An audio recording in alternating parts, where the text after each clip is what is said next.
Bonjour, bonsoir, bienvenue mon frère, bienvenue ma soeur, chère amie.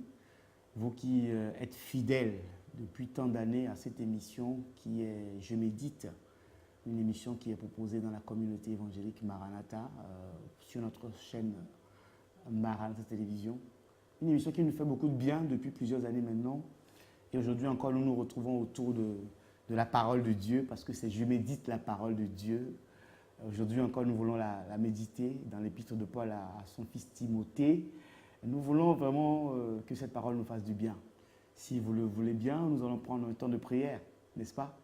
Prions le Seigneur.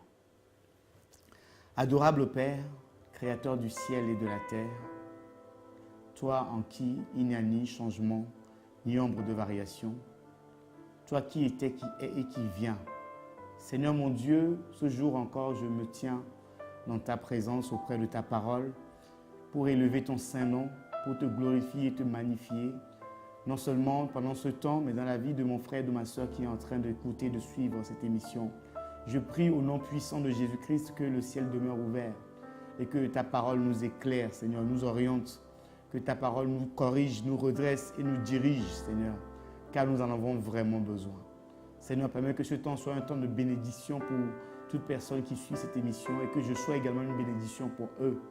Je proclame maintenant ton règne au-dessus de ces instants, que l'honneur et la gloire reviennent à toi seul, mon Père et mon Dieu. Au nom puissant et précieux de notre Seigneur Jésus-Christ, j'ai ainsi prié. Amen. Voilà, bien aimé, comme je le disais tantôt, notre texte se trouve dans l'épître de Paul à Timothée. Timothée, un fils spirituel de l'apôtre Paul, qu'il affectionne particulièrement à cause des progrès, à cause des œuvres que ce fils a accomplies dans l'apostolat de son père, de son apôtre, l'apôtre Paul. Et dans ces épîtres, comme je le disais tantôt, ce sont des recommandations que l'apôtre Paul adresse à Timothée parce qu'il est responsable de l'Église, là où il a établi. Et il lui donne ces recommandations afin que Timothée puisse savoir comment marcher malgré son jeune âge, parce qu'il était très jeune, malgré son jeune âge, savoir comment il devait se tenir dans l'assemblée des saints, qui est l'Église, le corps de notre Seigneur Jésus-Christ. Et c'est la suite que nous voulons lire et méditer maintenant au chapitre 5. Nous allons prendre à partir du verset 17, nous lirons jusqu'au verset 20, nous pourrons même aller jusqu'au verset 21, même si le verset 21, c'est un autre sujet, mais nous pouvons lire jusqu'au verset 21. La Bible dit, « Quand les anciens dirigent bien l'Église, ils méritent de recevoir un salaire double. Ils le méritent surtout quand ils travaillent durement au service de la parole pour enseigner. » Je lis dans la version Parole de vie, c'est vrai que ça change un peu de la version 8 secondes. En effet, les livres saints le disent. Quand le bœuf travaille pendant la récolte, ne l'empêche pas de manger les épis. Et encore, l'ouvrier doit recevoir un salaire. Il faut 2 ou 3 témoins pour accuser un ancien. Sinon, n'accepte pas qu'on l'accuse. Fais des reproches devant tout le monde à ceux qui commettent des péchés. Alors les autres auront peur de faire le mal. Voici ce que je te demande avec force devant Dieu, devant Jésus-Christ et devant les anges de Dieu. Respecte tout cela sans être injuste, sans faire de différence entre les gens. Dans d'autres versions, la version du second, il dit sans faire de favoritisme, sans distinction et sans faire de favoritisme. Nous sommes encore dans les recommandations que je qualifierais de pratiques et précieuses que l'apôtre Paul a adressées à Timothée. Et là, il rentre dans une catégorie. 2 jours auparavant, nous avons parlé des faibles qui devaient être fortifiés. Mais là, l'apôtre Paul rentre un peu plus dans le sacerdoce en s'adressant au comportement, à la relation que le pasteur Timothée, j'ai envie de dire, devait avoir avec les anciens de son église, de sa paroisse. Et il dit, quand les anciens dirigent bien l'église, ils méritent de recevoir un salaire double. Bien aimé, dans cette première partie, je voulais aborder le sujet de la rémunération du fait qu'aujourd'hui, les pasteurs sont vus comme des pestiférés quand ils commencent à parler de l'argent. Les pasteurs sont vus comme des escrocs quand ils commencent à parler de l'argent. Mais ce n'est pas normal. Ce n'est pas normal parce que quand l'instituteur enseigne ton fils à l'école, il reçoit un salaire pour cela. Il donne une éducation à nos enfants, il reçoit un salaire pour cela, il est rémunéré par le ministère de l'Éducation. Comment cela se fait que quand le pasteur commence à ne serait-ce que prétendre, exiger à un salaire, on commence à parler d'escroquerie, on commence à parler de mauvaise foi. Nous savons très bien que depuis la loi 1901-1905, depuis la séparation de l'Église et de l'État, l'Église vivante du Seigneur Jésus-Christ, je ne parle pas des églises que nous savons qui font partie des religions et qui sont dans les systèmes que nous connaissons. Je ne parle pas de ça, je parle de la véritable Église du Seigneur Jésus-Christ, ne reçoit aucune subvention d'aucun État. Donc, en tant que telle, elle se doit de pouvoir se subvenir à elle-même. Et là, les ouvriers qui travaillent dans l'Église, ceux-là qui travaillent dans le sacerdoce pour enseigner, il est bien question ici, ils méritent de recevoir un salaire double. Ils le méritent surtout quand ils travaillent durement au service de la parole pour enseigner. Bien aimé, c'est injuste d'accuser des pasteurs, des serviteurs de Dieu d'être des escrocs ou je ne sais pas quel qualificatif on leur donne, tout simplement parce qu'ils demandent une offrande, une dîme ou un quelconque don pour subvenir aux besoins de la paroisse et à ses propres besoins. Parce que l'apôtre Paul donne une illustration vraiment très très parlante ici. Il dit, quand le bœuf travaille pendant la récolte, il ne l'empêche pas de manger les épis. Quand le bœuf sur lequel on met le joug, il travaille dans la récolte, il va partout, il sacle la terre pour pouvoir que la récolte soit abondante.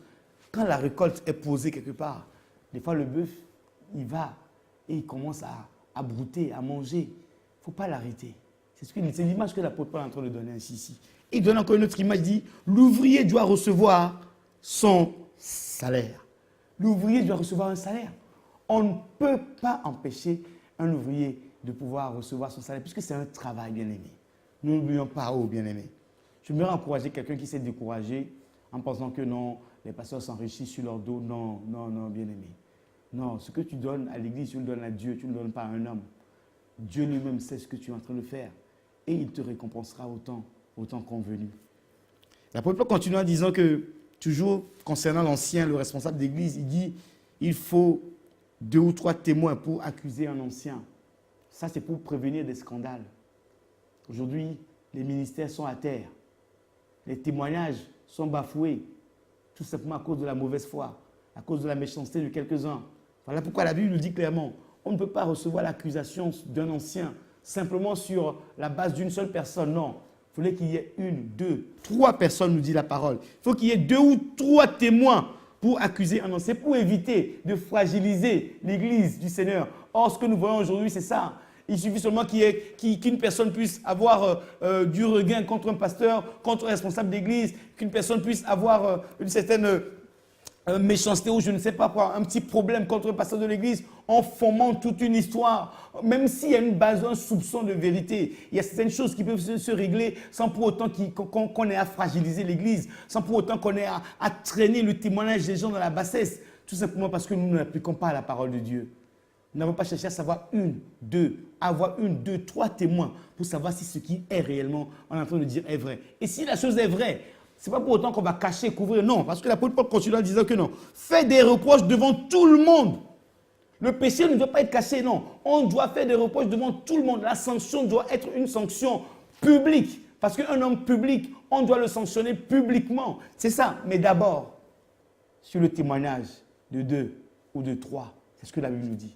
Ça va nous éviter surtout de fragiliser l'Église, de salir le témoignage des gens. Alors, le but de tout ça, c'est ça. Le but, ce n'est pas pour pouvoir discréditer le pasteur. Non. Le but, ce n'est pas pour pouvoir traîner un témoignage de quelqu'un dans la boue. Non. Le but de tout ça, c'est pour augmenter la crainte dans le cœur du peuple de Dieu. C'est ça le but recherché. Ce n'est pas pour faire le mal. Quelque part, en fait, quand ces choses-là arrivent, c'est pour notre bien, en fait. Mais comme nous sommes nous aimons les choses scandaleuses, les choses, ah, lui aussi il a fait ça, lui aussi il a fait ça, on commence à alimenter les ragots. Non, quand Dieu permet que ces choses-là arrivent, c'est pour nous. Parce que la Bible dit, vous qui êtes debout, faites attention pour ne pas tomber. Prenez garde de ne pas tomber. Toi qui es debout, celui qui est tombé, que cela te serve de leçon à ne pas tomber. Nous voulons prier par rapport à cette parole ce soir. Que le Seigneur nous fasse grâce, qu'il nous ouvre les yeux là où nous avons commencé à refuser de donner, à soutenir l'œuvre de Dieu au travers des ministères, à soutenir les hommes de Dieu. Que le Seigneur nous touche le cœur, te touche le cœur afin que tu puisses te relever. Là où tu avais cessé de payer ta dîme, tu avais pris vraiment un bon départ depuis le début de l'année. Mais là, ça fait plusieurs mois déjà que tu ne payes plus ta dîme. Tout simplement parce que non, quelque chose est rentré dans ton cœur. Tu commences à penser que les pasteurs s'enrichissent sur ton dos. C'est faux. C'est faux. C'est un mensonge du diable. Ne le crois pas. Dieu ne doit rien à personne sur la terre. Il a dit de qui suis-je le débiteur. Dieu ne nous doit rien. Il ne nous doit rien. Nous lui devons tout. Lui ne nous doit rien parce qu'il est souverain et il est Dieu. Et puis une chose également, préservons le témoignage des serviteurs de Dieu. Faisons tout. Tout cela va de la fortification de l'Église, de l'édification du corps de Christ. Notre Père, nous te rendons grâce. Seigneur, aujourd'hui, tu nous as parlé au travers de ta parole, encore une fois, et nous te disons merci. Je te dis merci, Seigneur mon Dieu, pour toute personne qui a suivi cette méditation. Convainc nos cœurs, car c'est toi qui convainc le cœur du péché et du jugement. Convainc le cœur de mon frère par rapport à la décision de soutenir ton œuvre, de soutenir tes serviteurs au travers des dîmes, des offrandes, des libéralités, Seigneur mon Dieu. Parce que l'ouvrier mérite son salaire, Seigneur. Ouvre-nous les yeux afin que nous puissions comprendre les vérités cachées et profondes qui sont liées, Seigneur, à cette parole, Père. Apprends-nous également à préserver les témoignages de nos dirigeants, des personnes que tu as mis au-devant de nous. Apprends-nous, Seigneur mon Dieu, à appliquer la parole telle que tu nous l'as apprise, afin de ne pas susciter, Seigneur mon Dieu, des scandales qui fragilisent et qui discréditent ton Église, Seigneur. Nous avons besoin de toi pour cela, éternel Dieu des armées.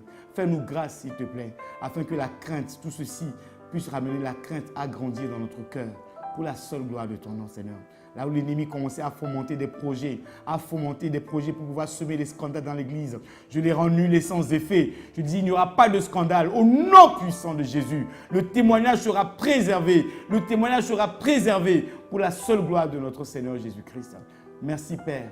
Que l'honneur et la gloire te reviennent à toi seul. Au nom puissant de ton Fils Jésus. Amen. Soyez bénis, bien-aimés. Soyez bénis. Continuez de nous suivre sur nos différents réseaux de diffusion. Nous sommes présents sur Orao Télécom, le canal 142. Nous sommes présents également sur YouTube, Maranatha Télévision.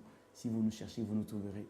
Si vous nous cherchez de tout votre cœur. Nous sommes présents également sur le web radio, www.maranathatv.fr. Donc, nous sommes présents sur Facebook et sur Instagram également. Soyez bénis, soyez bénis. Je vous dis à très bientôt encore pour partager la parole de Dieu. À très bientôt.